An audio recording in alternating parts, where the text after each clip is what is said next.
नमस्कार साथियों, कक्षा 9 के अध्याय 2 में आप सभी का हार्दिक स्वागत, अभिनंदन। आज हम बात करेंगे कक्षा 9 का अध्याय 2, जिसका नाम है क्या हमारे आसपास के पदार्थ शुद्ध है। शुद्धता की बात करें तो सबसे पहला ही पॉइंट आता है मिश्रण किसे कहते हैं। जब दो या दो से अधिक पदार्थों को अनिश्चित अनुपात में मिलाया जाता है तो हम उसे क्या कहते हैं, मिश्रण कहते हैं। तो मिश्रण की जब भी बात आएगी तो आप दो या दो से अधिक प्रकार के विभिन्न प्रकार के पदार्थ लोगे और उसको जब अनिश्चित अनुपात में, यानी उसमें किसी भी प्रकार के पदार्थों का जो रासायनिक संगठन है वो अनिश्चित हो, जब आपने मिश्रण के अंदर पदार्थों को मिलाया, वो अनिश्चित अनुपात में मिलाओ, तो उस स्थिति में आपको जो पदार्थ मिलेगा उससे अपन कहेंगे मिश्रण कहेंगे। तो मिश्रण की बिल्कुल सिंपल परिभाषा है, जब दो या दो से अधिक पदार्थों को अनिश्चित मात्रा में मिलाया जाता है तो उसे हम क्या कहते हैं, मिश्रण कहते हैं। अब मिश्रण मुख्यतः दो प्रकार के होते हैं। मिश्रण जो है वो मुख्यतः कितने प्रकार के होते हैं, दो प्रकार के, एक समांगी मिश्रण, एक विसमांगी मिश्रण। तो एक है समांगी मिश्रण, एक है विसमांगी मिश्रण। देखो यहां से पहले प्रश्न पूछा जाता है मिश्रण किसे कहते हैं, इसके प्रकारों के नाम लिखिए। तो मिश्रण की परिभाषा हमने समझ ली, प्रकार कौन से, समांगी मिश्रण और विसमांगी मिश्रण। अब समांगी मिश्रण क्या और विसमांगी मिश्रण क्या है, इसको थोड़ा अपन अच्छे समझ लेते हैं। पहला पॉइंट है हमारा समांगी मिश्रण। तो समांगी में देखो आपको इस शब्दों से याद रखना है, समांगी का मतलब समान, समांगी का मतलब समान। अब समान का मतलब कौन समान, तो याद रखना है एक तो भौतिक अवस्था, समान का मतलब क्या, समान, भौतिक अवस्था समान। तो ऐसा मिश्रण जिसमें उपस्थित अवयव जो है उनकी भौतिक अवस्था क्या हो, समान हो, यानी सभी एक ही समान भौतिक अवस्था में उपस्थित हो, उसे अपन क्या बोलते हैं, समांगी मिश्रण। तो समांगी में सम यानी समान, क्या समान, भौतिक अवस्था समान। तो देखो परिभाषा पे ध्यान डालते हैं, ऐसा मिश्रण जिसमें उपस्थित अवयवों की या घटकों को हम आंखों से नहीं देख सकते। क्यों नहीं देख सकते, क्योंकि उनमें उपस्थित सभी अवयवों की भौतिक अवस्था क्या होती है, समान होती है। तो ऐसा मिश्रण जिसमें उपस्थित अवयवों को हम आंखों से देख नहीं सकते हैं और उस मिश्रण में उपस्थित सभी अवयवों की भौतिक अवस्था क्या हो, समान हो, एक जैसी हो, उसे अपन क्या बोलेंगे, समांगी मिश्रण बोलेंगे। जैसे एग्जांपल लेते हैं, शक्कर व जल का मिश्रण। आपने ये देखा होगा कि जब जल के अंदर हम शक्कर को घोलते हैं तो शक्कर की भौतिक अवस्था क्या होती है, घोलने से पहले ठोस, और जल की भौतिक अवस्था क्या होती है, द्रव होती है। लेकिन घोलने के बाद आपने देखा होगा दोनों की भौतिक अवस्था समान यानी द्रव हो जाती है, तो उसे हम बोलते हैं समांगी मिश्रण। नमक व जल का मिश्रण, इस बार आप नमक को जल में डाल दो, वही कहानी होगी। वायु, वेरी इंपॉर्टेंट क्वेश्चन आता है, वायु किस प्रकार का मिश्रण है, तो समांगी मिश्रण, क्योंकि वायु में उपस्थित नाइट्रोजन, ऑक्सीजन, कार्बन डाइऑक्साइड किसी प्रकार की गैस आपको दिखाई नहीं देती है।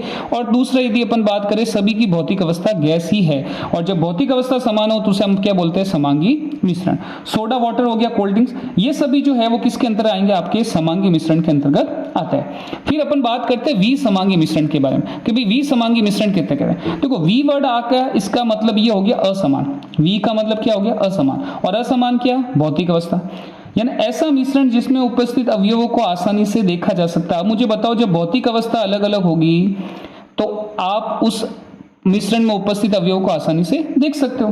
तो तथा मिश्रण में उपस्थित अवयवों की भौतिक अवस्था क्या होती है, अलग अलग होती है। तो आपको शब्दों से याद रखना है, समांगी यानी समान, क्या समान, भौतिक अवस्था समान। जब भौतिक अवस्था समान होगी तो हम उपस्थित अवयवों को आंखों से नहीं देख सकते, क्योंकि सभी एक ही भौतिक अवस्था में।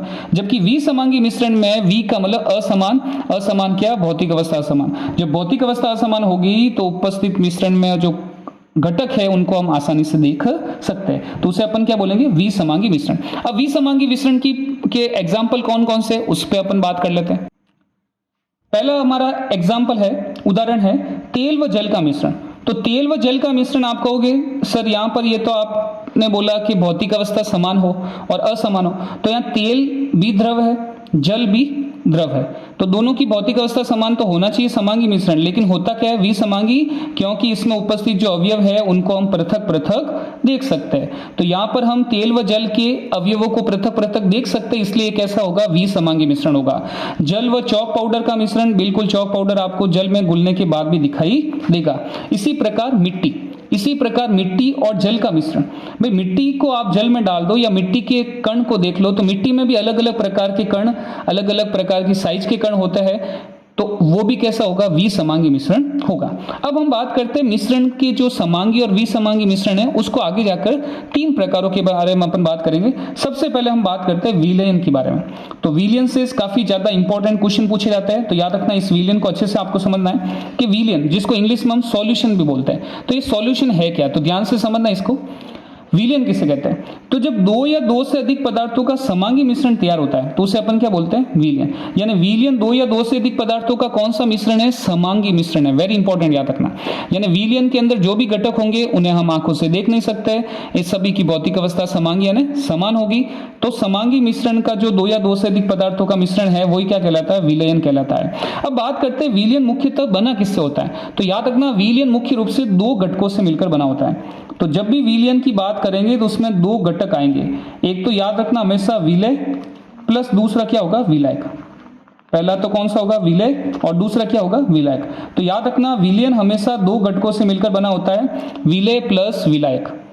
तो ये विलय क्या है और विलायक क्या है इसके बारे में अपन बात करते हैं, क्योंकि विलय और विलायक है क्या ये भी हमें समझना इंपॉर्टेंट है, तभी हम विलयन को अच्छे से समझ पाएंगे। अब बात करते हैं अपन विलय कि भाई विलय क्या है। तो विलयन का वह घटक, ध्यान से सुनना, विलयन का वह घटक जो विलयन में उपस्थित रहता है। इसका मतलब विलय वो पदार्थ होगा जो विलयन में घुला रहेगा, विलयन में घुला रहता है, उपस्थित रहता है, उसे हम क्या कहते हैं? विलय। साथ ही विलय की मात्रा विलायक की तुलना में क्या होगी? कम होगी। Very important point. इसका मतलब विलय में आपको याद रखना है ये हमेशा विलयन के अंदर घुला रहता है। तो घुलने वाली जो भी चीजें होगी, जो विलयन के अंदर आप घुलाओगे, जो उसके अंदर आप मिक्स करोगे, वो आपका क्या होगा? विलय होगा। और इसकी मात्रा हमेशा विलायक से क्या होगी? कम होगी। तो विलय वो पदार्थ होते हैं जो विलयन में घुले रहते हैं, जिनकी मात्रा सदैव विलायक से कम होती है, उन्हें अपन क्या बोलते हैं? विलय कहते हैं। दूसरा लेते हैं, विलायक किससे कहते हैं? तो विलयन का वह घटक जो विलय को विलयन में घुलाता है। भाई जैसे आपको विलयन में शक्कर को घुलाना है तो किसकी आवश्यकता होगी? जल की। तो जल एक विलायक है। आपको विलयन के अंदर नमक को घुलाना है, किसकी आवश्यकता होगी? जल की। तो जल एक विलायक है। तो विलायक वो पदार्थ होते हैं जो विलयन में विलय को घोलने में मदद करते हैं, घोलने का काम करते हैं, और इनकी मात्रा हमेशा याद रखना विलय से क्या होगी? अधिक होगी। इसका मतलब विलय की मात्रा क्या होगी? कम, जबकि विलायक की मात्रा क्या होगी? अधिक होगी। विलय वो पदार्थ है जो विलयन में घुला रहता है, और विलायक वो पदार्थ है जो विलायक वो पदार्थ है जो विलयन में किसको घोलता है? विलय को घोलने में मदद करता है, उससे अपन क्या बोलेंगे? विलायक बोलेंगे। तो विलय प्लस विलायक मिलकर क्या बनाते हैं? विलयन बनाते हैं। अब हम बात करते हैं विलयन के उदाहरण। Very important, very very very very important. यहां से बहुत सारे प्रश्न पूछे जाते हैं, ध्यान से समझना इसको। विलयन के उदाहरण। अब विलयन कैसा मिश्रण है? समांगी मिश्रण है। तो समांगी मिश्रण के आपको इसमें एग्जांपल लेना है। सबसे पहला शक्कर का विलयन। जब विलयन वर्ड आ गया इसका मतलब शक्कर के साथ कौन उपस्थित है? जल उपस्थित है, यानी विलयन आ गया, इसका मतलब विलय प्लस विलायक। तो अब आपको बताना है शक्कर के विलयन में कौन विलय है और कौन विलायक है। तो अब मुझे बताओ शक्कर के विलयन में घोलने में मदद कौन करता है? तो जल मदद करता है, लेकिन घुलता कौन है? शक्कर घुलती है। तो शक्कर घुल रही है तो यह होगी विलय, और जल घुला रहा है तो यह क्या होगा? विलायक। और आपको पता है शक्कर के विलयन के अंदर जल की मात्रा अधिक होती है तो वो विलायक, और शक्कर की मात्रा कम होती है तो विलय कहलाएगा। इसी प्रकार सोडा वाटर। देखो यहां से प्रश्न पूछा जाएगा शक्कर के विलयन में विलय और विलायक कौन है? नाम बताइए। सोडा वाटर के विलयन में विलय और विलायक कौन है? नाम बताइए। तो सोडा वाटर में CO2 की मात्रा कम होती है तो विलय, और जल इसको घोलने में मदद करता है तो क्या कहलाएगा? विलायक कहलाएगा। उसी प्रकार tincture iodine. Very important point, ये प्रश्न पूछा गया है। Very very very very important, tincture iodine. अब ये जो टिंचर आयोडीन है, इस टिंचर आयोडीन के अंदर जो आयोडीन है वो विलय है, याद रखना। इसका मतलब इसकी मात्रा क्या होगी? कम। जबकि अल्कोहल द्रव है ये क्या होगा? विलायक होगा। तो टिंचर आयोडीन में विलायक कौन है? याद रखना अल्कोहल। जबकि विलय कौन है? आयोडीन। तो आयोडीन जो है विलय है, जबकि अल्कोहल क्या है? विलायक है, क्योंकि अल्कोहल का काम है आयोडीन को उस विलयन के अंदर घोलना। फिर बात करते हैं वायु की। तो वायु के अंदर वायु का विलायक, भाई विलायक की मात्रा अधिक होगी। अब मुझे बताओ वायु के अंदर सर्वाधिक मात्रा में कौन सी गैस होती है? नाइट्रोजन। तो जब नाइट्रोजन सर्वाधिक मात्रा में होगी तो नाइट्रोजन वायु का क्या कहलाएगा? विलायक कहलाएगा। जबकि विलय कौन है? नाइट्रोजन से कम कौन है इसके बाद? ऑक्सीजन। तो ऑक्सीजन क्या आ जाएगी? विलय। तो वायु का विलायक किसे कहा जाता है? नाइट्रोजन को कहा जाता है। Very important. अब एक चीज आपने नोट की होगी, जब भी किसी को घोलना में अपन को मदद करना है, जब भी किसी को घोलने में आपको घोलना है किसी विलयन के अंदर, तो हमेशा यानी ज्यादातर आपको जल की आवश्यकता होती है। तो इसका मतलब क्या मैं ये बोल सकता हूं कि सार्वत्रिक विलायक कौन है? जल। वेरी इंपॉर्टेंट पॉइंट प्रश्न पूछा जाता है कि भाई प्रकृति का सार्वत्रिक विलय कौन है? सार्वत्रिक का मतलब सभी विलय को घोलने का काम करता है, वो कौन होगा? जल होगा।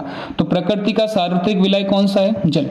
वायु का विलायक पूछ ले तो भी मैंने बताया विलायक वो होता है जो जिसकी मात्रा विलयन में अधिक होती है। वायु में अधिक मात्रा किसकी है? नाइट्रोजन की। तो नाइट्रोजन क्या होगा? वायु का विलायक होगा। तो वायु का जो विलायक है वो कौन है? नाइट्रोजन है। तो वेरी इंपॉर्टेंट प्रश्न पूछा जाता है, विलयन के कोई 4 उदाहरण लिखिए। दूसरा ये भी आ सकता है कि विलयन में विलय और विलायक कौन सा है? टिंचर आयोडीन में विलय विलायक कौन सा? ये काफी सारे यहाँ से क्वेश्चन पूछे जाते हैं। विलय किसे कहते हैं, विलायक किसे कहते हैं, ये सभी क्वेश्चन यहाँ से आता है।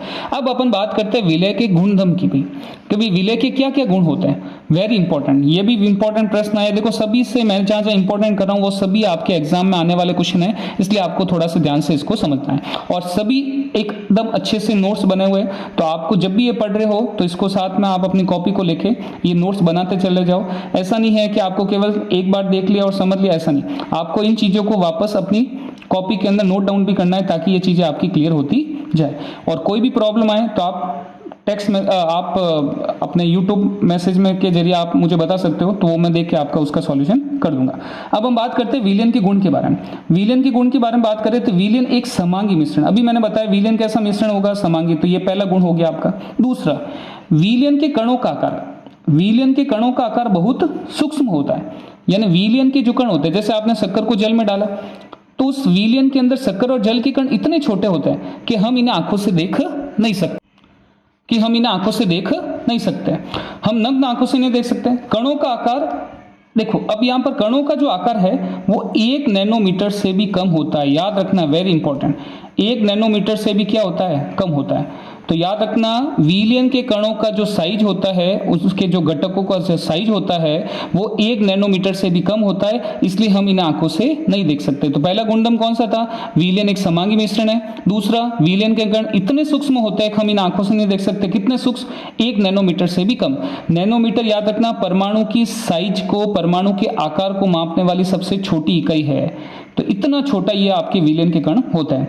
विलयन के कणों का आकार अत्यधिक छोटे होने के कारण ये प्रकाश के मार्ग को दिखाई नहीं पड़ते, यानी इसका मतलब प्रकाश का ये परावर्तन नहीं करेंगे। अब मुझे बताओ, जब विलयन के कण इतने छोटे हैं, विलयन के कण इतने छोटे हैं कि आपको दिखाई नहीं दे रहे हैं, तो उस स्थिति में ये प्रकाश के मार्ग को दिखलाई नहीं देता, या यूं कह सकते हैं प्रकाश का मार्ग इस विलयन से होकर गुजरता तो है लेकिन हमें दिखाई नहीं देता। जैसे फॉर एग्जांपल यदि मैं बता दूं, जैसे आपने ये शक्कर का विलयन यहाँ ले लिया, पास में आपने एक जलती हुई टॉर्च रख दी, तो टॉर्च की लाइट जो है वो विलयन से पहले दिखाई देगी, विलयन के बाद भी दिखाई देगी, लेकिन विलयन के अंदर उस टॉर्च का जो प्रकाश है वो दिखाई नहीं देगा, क्योंकि विलयन के कण इतने छोटे हैं कि वो छोटे कण इस लाइट से आने वाले प्रकाश को परावर्तित नहीं करें। और प्रकाश के परावर्तन का वह गुण जिसमें कोई सूक्ष्म कण प्रकाश के किरणों को परावर्तित नहीं करे या प्रकाश की किरणों को नहीं फैलाए, ये प्रक्रिया टिंडल प्रभाव कहलाती है। Very important, very very very very very very important, याद रखना। टिंडल प्रभाव किसे कहते हैं?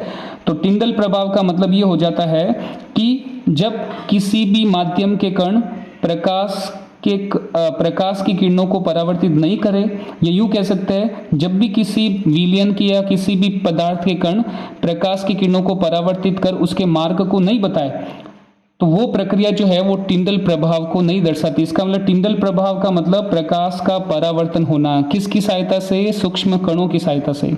तो किसी भी अवरोध, किसी भी अपारदर्शी वस्तु या किसी भी कणों की सहायता से प्रकाश का परावर्तन की जो घटना है, प्रकाश का जो रिफ्लेक्शन हो रहा है, उसकी घटना जो है वो टिंडल प्रभाव कहलाती है। अब मुझे बताओ, विलयन के कणों का इतना आकार इतना छोटा है कि हमें जब विलयन में से जब हम प्रकाश की किरणों को गुजारेंगे तो ये प्रकाश के पथ को दिखाएगा नहीं, और जब प्रकाश का पथ नहीं दिखेगा तो ये टिंडल प्रभाव प्रदर्शित नहीं करता है। वेरी इंपॉर्टेंट, ये टिंडल प्रभाव आपने देखा होगा अपने घर में, ये टिंडल प्रभाव आपने देखा होगा कि अपने घर में किसी बालकनी से या किसी खिड़की से कोई प्रकाश आ रहा है और उस प्रकाश के पाथ को आप देख सकते हो किसकी सहायता से?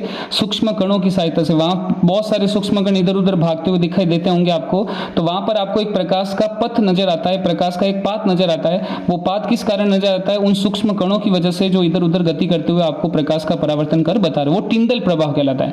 लेकिन क्या विलयन के कण इतने बड़े हैं कि वो टिंडल प्रभाव को दर्शाएंगे? नहीं। तो विलयन के कणों का साइज इतना छोटा होता है कि वो टिंडल प्रभाव को प्रदर्शित नहीं करता है। फिर बात करते हैं विलयन को अधिक समय तक, यदि हम किसी विलयन को अधिक समय से शांत पड़ा रहने दें, जैसे आपके पास शक्कर का विलयन है, उसको आप क्या करो, पानी में शक्कर घोलकर आप किसी अपने खिड़की के ऊपर कहीं ऐसी जगह रख दो जहां आप उसको वापस, या कोई पर्टिकुलर कोई भी व्यक्ति उसको छेड़े नहीं। तो आप जब सुबह आपने शक्कर का विलयन बनाकर उस टेबल के ऊपर रख दिया, तो शाम को जब देखोगे तब भी वो शक्कर का विलयन उसी स्थिति में रहेगा जिस स्थिति में आपने वहां पर उसे रखा है। इसका मतलब विलयन को अधिक समय तक शांत रखने पर इनके कण अलग अलग नहीं होता, अतः विलयन कैसा होता है? स्थायी होता है। वेरी इंपॉर्टेंट पॉइंट, विलयन कैसा होगा? स्थायी होगा। तो पांचवा पॉइंट अपना विलयन स्थायी होगा।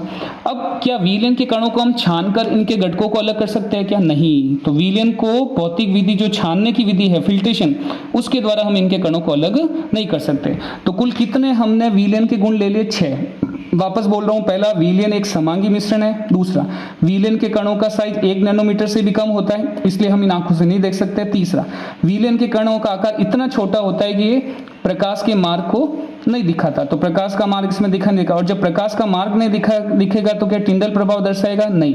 तो ये टिंडल प्रभाव दर्शाता नहीं है। पांचवा हो जाएगा, विलयन को अधिक समय तक शांत रखा देने पर ये इसके जो कण है वो अलग अलग नहीं होते, जिस स्थिति में उसी स्थिति में रहते हैं। तो इसका मतलब विलयन कैसा है? स्थायी है। और लास्ट, विलयन को हम भौतिक विधि, जो छानने की विधि है, उसके द्वारा हम अलग नहीं कर सकते। अब हम बात करते हैं आगे कि भाई विलयन की जो सांद्रता होती है, भाई विलयन भी अलग अलग प्रकार का होता है। अब आपने देखा होगा कई विलयन जो होता है, जैसे शक्कर का अपन शिकंजी बनाते हैं तो उस विलयन का जो सांद्रता होती है वो कम होती है। वही यदि अपन गुलाब जामुन का जो चाशनी ले ले, वो भी एक विलयन है क्योंकि उसमें भी शक्कर है, तो उसकी सांद्रता अलग होती है। तो सांद्रता के आधार पर विलयन को मुख्य रूप से 2 भागों में बांटा गया। अब वो सांद्रता के आधार पर विलयन के जो भाग है उसके बारे में बात करें तो सांद्रता निर्भर किस पर करती है? तो याद रखना, किसी भी विलयन की सांद्रता विलेय पदार्थों की मात्रा पर निर्भर करती है। भाई आप मुझे बताओ, उस गुलाब जामुन की चाशनी की सांद्रता अधिक क्यों है? क्योंकि उसमें शक्कर की मात्रा, विलेय की मात्रा अधिक है। जबकि अपने घर में जो अपन शिकंजी बनाते हैं उसमें शक्कर की मात्रा कम होती है, तो उसकी सांद्रता भी कम होती है। तो सांद्रता किस पर निर्भर कर रही है? विलायक पर निर्भर नहीं कर रही है, विलेय पदार्थों की मात्रा पर निर्भर कर रही है। तो याद रखना, किसी भी विलयन की सांद्रता उसके विलेय पदार्थों की मात्रा पर निर्भर करती है, और यही उसकी सांद्रता कहलाती है। अब विलेय पदार्थों की मात्रा के आधार पर विलयन निम्न प्रकार के होते हैं। तो ये प्रकार अपन यहाँ पर पढ़ने वाले हैं। सबसे पहला विलयन है तनु विलयन। तो ये नाम आपके कई बार एग्जाम में भी पूछा जाएगा और कई बार ये नाम आपका आएगा। अब ये है क्या? तो तनु विलयन सुनो। तनु विलयन का मतलब होता है, देखो, तनु का मतलब आप अपने लैंग्वेज में अपन बोल सकते हैं पतला। तनु का मतलब पतला। अब मुझे बताओ, विलयन को पतला बनाना है तो उसके लिए विलेय की मात्रा क्या होगी? कम होगी। तो देखो, ऐसा विलयन जिसमें विलेय पदार्थ की मात्रा क्या हो? कम हो। तो ऐसा विलयन जिसमें विलेय पदार्थों की मात्रा कम हो उसे हम क्या बोलेंगे? तनु विलयन। और सांद्र विलयन किसे बोलेंगे? नाम से पता चलता है, सांद्र का मतलब गाढ़ा। अब मुझे बताओ, विलयन गाढ़ा कब बनेगा? जब विलेय की मात्रा क्या होगी? अधिक होगी। तो ऐसा विलयन जिसमें विलेय की मात्रा अधिक हो उसे अपन क्या बोलते हैं? सांद्र विलयन। अब याद रखना, तनु और सांद्र जो विलयन है वो कभी भी एक विलयन के द्वारा दर्शाया नहीं जाएगा। जैसे एक विलयन को आप तनु या सांद्र नहीं बोल सकते, उसके लिए दूसरा विलयन आपको कंपेयर में रखना पड़ेगा। जैसे फॉर एग्जाम्पल, जैसे मैंने 2 बीकर लिए यहाँ पर, ए और बी। ये ए बीकर हो गया और ये बी बीकर हो गया। ए बीकर में मैंने जल की मात्रा कितनी डाली? 70%। ए बीकर में जल की मात्रा कितनी है? 70%। शक्कर की मात्रा कितनी है? 30%। तो विलय तो हो गया 30%, विलय कितना हो गया? 70%। तो विलय अधिक है, विलय कम है, विलयन बन गया। अब बात करते हैं सांद्र विलयन में। अब बात करते हैं दूसरे बी विलयन में। बी विलयन में जल की मात्रा 60 है। देखो, ए विलयन में जल की मात्रा मैंने 70 रखी, बी विलयन में जल की मात्रा 60 रखी। ए विलयन में शक्कर की मात्रा 30, बी विलयन में शक्कर की मात्रा 40। लेकिन मुझे आप ये बताओ, विलयन में विलय अधिक होता है कि विलायक अधिक होता है? तो देखो, दोनों में विलायक अधिक है और विलय कम है। इसका मतलब विलयन तो दोनों है, लेकिन इसमें तनु कौन सा और सांद्र कौन सा? मैंने बता दिया अभी आपको, किसी भी विलयन में विलय की मात्रा जितनी अधिक होगी वो उतना ही क्या होगा? सांद्र। और जिसकी मात्रा जितनी कम होगी विलय की, वो कितना होगा? तनु होगा। अब मुझे बताओ, ए और बी में विलय की मात्रा किस में कम है? तो आप कहोगे सर ए में विलय की मात्रा बी की तुलना में कम है, तो ये कैसा होगा? तनु विलयन। बी के अंदर विलय की मात्रा ए की तुलना में ज्यादा है, तो ये कैसा होगा? सांद्र विलयन होगा। इसका मतलब इसमें शक्कर ज्यादा है तो गाढ़ा बनेगा, सांद्र बनेगा। तो तनु और सांद्र 2 विलयनों के कंपेयर करके, उसकी तुलना करके बताया जाता है। एक विलयन को आप तनु या सांद्र नहीं बता सकते हो। तो यहाँ पर तनु और सांद्र विलयन हो गया। अब अपन बात करते आगे। अब अपन बात करते कुछ और विलयन के बारे में जहाँ से क्वेश्चन पूछे जाते हैं। तो ये अपन ने सांद्र विलयन की परिभाषा ले ली थी, ऐसा विलयन जिसमें विलेय पदार्थों की मात्रा क्या हो, अधिक हो, उसे क्या बोला जाता है, सांद्र विलयन। अब आता है संतृप्त विलयन, वेरी इंपॉर्टेंट, ये भी प्रश्न बहुत बार पूछा गया, संतृप्त विलयन। भाई अपन बोलते हैं संतृप्त हो गए अपन, यानी अब फुल हो गए, अब अपन को और किसी की जरूरत नहीं है, तो यहाँ पर भी यही है, किसकी मात्रा फुल होगी, विलेय पदार्थों की।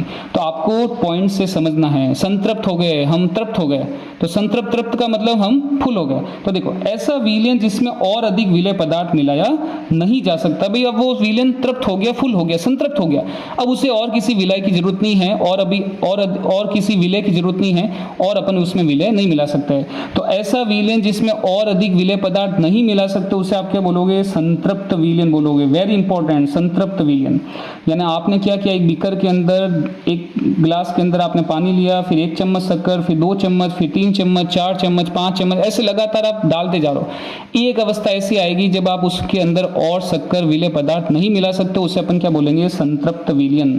अब आता है असंतृप्त विलयन, बिल्कुल नाम से पता चलता है। अब मुझे बताओ, जब असंतृप्त है, अ शब्द आ गया, इसका मतलब उसको संतृप्त होने में अभी समय है, संतृप्त नहीं हुआ है, इसका मतलब अ का मतलब कमी, संतृप्तता नहीं आई है, इसका मतलब ऐसा विलयन जिसमें और अधिक विलेय पदार्थ आप मिला सकते हो, उसे आप क्या बोलोगे, असंतृप्त विलयन। तो याद रखना, शक्कर बनाने के लिए जो गन्ने के रस का जो जूस होता है या गन्ना का जो रस होता है, उसको कौन सा विलयन पहले बनाया जाता है, संतृप्त विलयन, और संतृप्त विलयन बनाकर उससे क्या बनाई जाती है, शक्कर बनाई जाती है, ताकि उसमें जल की मात्रा कम हो जाए और वो पूर्ण रूप से शक्कर के अंदर बदल जाए। तो आज हमने काफी सारे इंपॉर्टेंट टॉपिक इस वीडियो के अंदर पढ़े हैं। सबसे पहला क्या पढ़ा हमने, मिश्रण किसे कहते हैं, मिश्रण के प्रकारों को उदाहरण सहित समझाइए। फिर हमने पढ़ा मिश्रण को आगे जाके हमने कुछ कैटेगरी में डिवाइड किया है। सबसे पहले हमने लिया विलयन, विलयन किसे कहते हैं, 2 या 2 से अधिक पदार्थों का समांगी मिश्रण। विलयन किससे बना होता है, विलेय प्लस विलायक से। विलायक कौन होता है, जिसकी मात्रा विलायक की तुलना में कम होती है। तो विलयन किससे बनता है, विलेय प्लस विलायक से। विलय कौन होगा, जिसकी मात्रा विलायक से कम होगी। विलायक कौन होगा, जिसकी मात्रा विलय से अधिक होगी। विलय कौन होगा, जो विलय में घुला रहता है। विलायक कौन होगा, जो विलय को विलय में घुलाएगा। ये सब अपन ने पढ़ा। उसके बाद हमने लिया था विलयन के गुणधर्म के बारे में। विलयन के एग्जाम्पल आपने बता ही दिए थे। भाई टिंचर आयोडीन का क्वेश्चन इंपॉर्टेंट पूछा जाता है। टिंचर आयोडीन के अंदर विलय कौन है, आयोडीन। विलाय कौन है, एल्कोहल। शक्कर के विलयन में विलय कौन है, शक्कर। विलायक कौन है, पानी। नमक के विलयन में विलय कौन है, शक्कर। नमक के विलयन में विलय कौन है, नमक। विलायक कौन है, पानी। यानी यहाँ पर आप सभी को इन चीजों के बारे में समझ में आ गया कि भाई जो कम मात्रा में होगा वो विलय, जो अधिक मात्रा में होगा विलायक। अब विलायक में ज्यादातर किसका शब्द का उपयोग आ रहा है, जल का। भाई किस पदार्थ का उपयोग आ रहा है, जल का। तो जल को हम सार्वत्रिक विलायक बोल सकते हैं। वायु का विलायक पूछ ले कौन होगा, अधिक मात्रा में कौन है, नाइट्रोजन। तो नाइट्रोजन हो जाएगा। उसके बाद हमने लिया था विलयन के गुणधर्म, कितने लिए थे, 6 विलयन के गुणधर्म लेने के बाद हमने लिया था विलयन की सांद्रता, कि भाई सांद्रता क्या है। तो विलयन में विलेय पदार्थों की मात्रा उसकी सांद्रता कहलाती है। विलेय पदार्थों की मात्रा अधिक होगी तो सांद्र विलयन होगा, विलेय पदार्थों की मात्रा कम होगी तो तनु विलयन होगा। फिर हमने लिया संतृप्त विलयन, ऐसा विलयन जिसमें और अधिक विलेय नहीं मिला सकते, तृप्त हो गया, संतृप्त हो गया। और ऐसा विलयन जिसमें और अधिक विलय मिला सकते हो उसे आप क्या बोलोगे, असंतृप्त विलयन बोलोगे। तो यहां तक हमने ये टॉपिक अपन ने पढ़ा है। तो जितने भी टॉपिक आपको करवाए वो सब इंपॉर्टेंट पॉइंट है, और इस पार्ट से गिने चुने जो अपने इंपॉर्टेंट जो अपने टॉपिक लिए हैं वो आज मैंने अपनी इस क्लास के अंदर बताया। कोई भी प्रॉब्लम आए तो आप अपना मैसेज के जरिए आप अपने डाउट क्लियर कर सकते हैं। नेक्स्ट क्लास में अपन बात करेंगे कि विलयन की सांद्रता, किसी भी विलयन के अंदर आपको यदि विलयन की सांद्रता कैलकुलेट करनी है गणितीय रूप से तो वो कैसे करेंगे, उसके बारे में अपन अगली क्लास में पढ़ेंगे। धन्यवाद।